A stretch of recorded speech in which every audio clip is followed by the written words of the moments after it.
Welcome back to the Sean Hannity Show. This is Jordan Secular from the ACLJ. I'm co-host of the broadcast today in place of Sean with my dad. Jay Secular is our chief counsel, and we're joined now by the ACLJ's senior counsel for global affairs. You may know him best as the former Secretary of State, Mike Pompeo. Mr. Secretary, it's great to be with you on Sean's broadcast. You're with us on our program often, a couple times a week, but it's great having you on here. I wanted to start with the border question because, as I mentioned at the beginning of the program today, Title 42, up before the Supreme Court in the United States, John Roberts issued an administrative stay so that it could still be utilized today by our Border Patrol.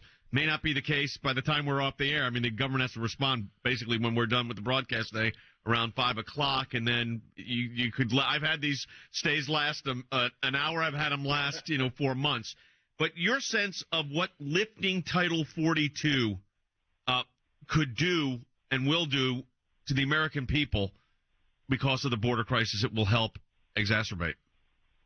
Jay, Jordan, thanks for having me on Sean's show. It's great to be with you again. Look, lifting Title 42, we don't have to guess about what that means for America. You can see it with your own eye. The left can try to gaslight us, but make no mistake, you can see the thousands of people who are going to come across. Even the administration's estimated maybe as many as 7,000 people a day, 14,000 people. I mean, numbers that just stagger and boggle the mind. I'm from Kansas. 14,000 people is a reasonably good-sized town. Every day coming across the southern border unlawfully, bringing with them goodness knows what, fentanyl, chemicals, drugs. We've had dozens and dozens of people on the terror watch list come across. Who knows how many we haven't caught. So this will be devastatingly bad for the United States to lift Title 42. And the administration let this date come and did nothing. It tells you exactly about their intentions with respect to the border. They're not going to do a thing. I mean, we're starting to see Secretary Pompeo finally. Mayor Adams in New York. I mean, he's complaining over 30,000 people. It's New York City, and you've got the governor Newsom in California. That's a state that actually has a wall. Speaking out about how this is just a total crisis and coming out of control. But it seems like, as you said, the Biden administration, Karine Jean-Pierre, in their press conferences, is going to continue to gaslight us. They're going to continue to say, like Secretary Mayorkas, the border's secure. We're doing everything we can. It's the Republicans' fault. Somehow it's the party that's in the minority, currently in both the House and the Senate and the White House. It's their fault that the border is like this. And we talked about this before, but all the policies you were putting in place under the Trump administration, it's like they can't stomach utilizing any of them just because it happened to be something done under the Trump administration.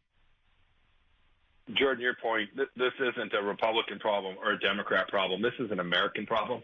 You're going to have big city mayors all across America to say what Mayor Adams said in New York City. Help. We have a crisis now. Even the leadership in El Paso, right, that didn't want to say it now realize they've got an emergency on their hands. And it is deeply, deeply dangerous to the people who are going to be sleeping on the streets. Tens of thousands of people sleeping on the streets in the cities along the border. That's not humanitarian. And, to your final thought there, it took us a little bit, but we finally figured it out. We'd figured out how to stop precisely what you're seeing today at the border. We had slowed illegal immigration to a trickle. I promise you, we would have all been fired if we had 7,000 people coming across the border on any one day, and we would have been right to have been fired. It would have been the right thing. This is possible to stop. We don't need to go to root causes and dream about funding El Salvador and Honduras and Guatemala. We need to do the things that America can do. We can demand that the Mexican government do its part. And when we do, when we get that right, when we turn the magnet off here, just like Remain in Mexico, that simple policy did, you can slow down illegal immigration to a level that we can protect our sovereignty, protect our borders. The American people will demand this, and they certainly deserve it. Let me ask you this, Mr. Secretary. I want to go over to the situation in China. You've talked on our broadcast on Seculo often about the situation, the danger that China poses. But I think for those listening today, I want to recap that, so to speak. And that is, when you look at the global threats that the U.S. is facing, how do you rate the Chinese threat right now? The Chinese government, not the people of China, the Chinese government, the Communist Party of China's threat to the United States. Jay, it's number one. As external threats go, as people from outside trying to impact us here at home, changing the lives, the way we live in America, the Chinese Communist Party is number one. So then when you take it to, when we talked about this also, the universities are being infiltrated by the Chinese Communist Party. even in America's leading universities. I saw this when I was Secretary of State. Our biggest research universities doing high-end work are all dependent on the Chinese Communist Party and its money for their research. Students that come to the schools, they pay full rate. They don't get a discounted rate. Their pension systems now are often the college pensions. Our state university systems are all tied to the Chinese Communist Party. So they have infiltrated. I talk about the Chinese Communist Party as being inside the gates, impacting ordinary Americans every single day. This isn't a foreign policy issue. This is an American issue that impacts us here at home every day. And the Biden administration has shown no willingness to actually confront it. You know, there was a move on TikTok, and we may need to explain it for people for a second, Secretary Pompeo, first to TikTok, and the U.S. Senate saying, you know, this should be banned from government employees' phones. That's, you know, they're not yet going to the fact of banning it from all Americans' phones, but from federal government employees' phones. And yet the House has not yet taken up the legislation. This passed the Democrat-controlled U.S. Senate. We've talked about the dangers of TikTok. People have said, get this off your phone. This is a spying tool by the Chinese Communist Party. How serious? I mean, the TikTok threat, there's a lot of people listening to this broadcast right now. They may not use TikTok, but their kids and grandkids do. Tell your kids to get TikTok off their phone. That is my guidance, because I care about your family, your kids, your security, your privacy. It is being pushed by the Chinese Communist Party both to collect information from our kids, but also to propagandize them, to push information to them so that they'll think about America as being not exceptional and about China and the Chinese Communist Party as being normal and decent. And we know how perverse and how wrong that is. Now, we should not only get it off our federal phones. Imagine, Jordan, just for a second, that we asked the Chinese military to put on a U.S. app that was spying on them on their phones. But it's not going to happen. We've been naive. We've been silly. We can fix this. Other countries have banned TikTok. We tried to do it in the Trump administration. Frankly, we didn't get it done. There was some hope that we could figure out a way to disconnect TikTok from the Chinese government. I don't believe that's possible. We simply need to ban it, and everyone needs to take the app off their phones. You know, one of the things that you worked on, I'm going to move us to the Middle East, at the American Center for Law and Justice, as you know, Mr. Secretary, we've got an office, a very active office in Jerusalem, and handles a lot of issues throughout the Middle East, internet issues involving the International Criminal Court in The Hague, where I've appeared multiple times. Interestingly, though, the Biden administration was pursuing aggressively a re-engagement in the Iran nuclear deal, as it's called. Now, when you were Secretary of State, you led the charge to get us out of that deal, which was horrible because there was no deal at all. I noticed in the last 3 weeks, silence from the administration. They were pushing it. About December 1st, it kind of stopped. What's your sense of what the administration was trying to accomplish? What do you think happened here? I know it's hard to read the tea leaves sometimes, but you would know it better than anybody else. Yeah, my sense, Jay, is reality hit them in the face. The reality of the Iranian regime and what they're doing to women and to ordinary citizens who are just trying to do simple things and live their lives. And I think that reality became so clear.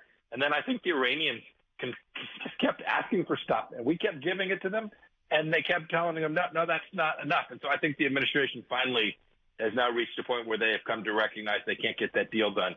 I don't think it changes their view. They have been acting in a way that cuddles the United States up way too close to Iran. I don't think that's going to change. But, boy, if you see what the Kingdom of Saudi Arabia and the Emirates are doing and hedging their bets with China, if you watch the Israelis do the same thing, that shows a disconnectedness from the reality of the Middle East that we delivered. Real prosperity, real peace, less risk. Our kids would have to go fight and die in the Middle East because of the work that we did for 4 years. And the Biden administration, much like we began, Jay, you talked about if Trump and Pompeo did it, they can't do it. I think you're seeing the same thing here in the Middle East as well. You know, it's interesting because one of the last things that happened was, of course, the Abraham Accords, which had a gigantic impact and reshaped, really, and we've been involved in the Middle East for 40 years. It reshaped, Mike, the trajectory of Middle East relations. It did. I'm really proud of all the people who made that happen, including the people of those countries, amazing leaders like Mohammed bin Zayed and Mohammed bin Salman, the leaders in Bahrain, President Trump, Prime Minister Netanyahu. These leaders came together and said, enough of this nonsense, of this historic misunderstanding of what it really takes to get peace. We changed the course of history. People in the Gulf Arab states will be better. Our Israeli friends will be better off, but most importantly, American young men and women will be far better off as a result of what we achieved. One more question for you, and that is we got a new Congress starting in just a few days. You served in Congress for a number of years. We're going to be joined by Jim Jordan later in the broadcast. Do you think now that the Republicans are going to have control of the House, barely, but control of the House, that we could see some real oversight of what this administration is doing? Because they never hesitated bringing you all up before Capitol Hill. Do you think we could start seeing some real oversight here? I'm counting on it, and folks like Jimmy Jordan are going to lead it. These are great Americans who are going to go work really hard to get answers for the American people. I'm convinced they will do good work on oversight. The administration will resist. They will fight. Make no mistake about that. But there are lots of important things about how this virus was foisted upon America. The list is long. I know they're going to do this oversight work, and I pray that they do it well and just simply present facts to the American people. That will be sufficient. You're absolutely right. We appreciate it.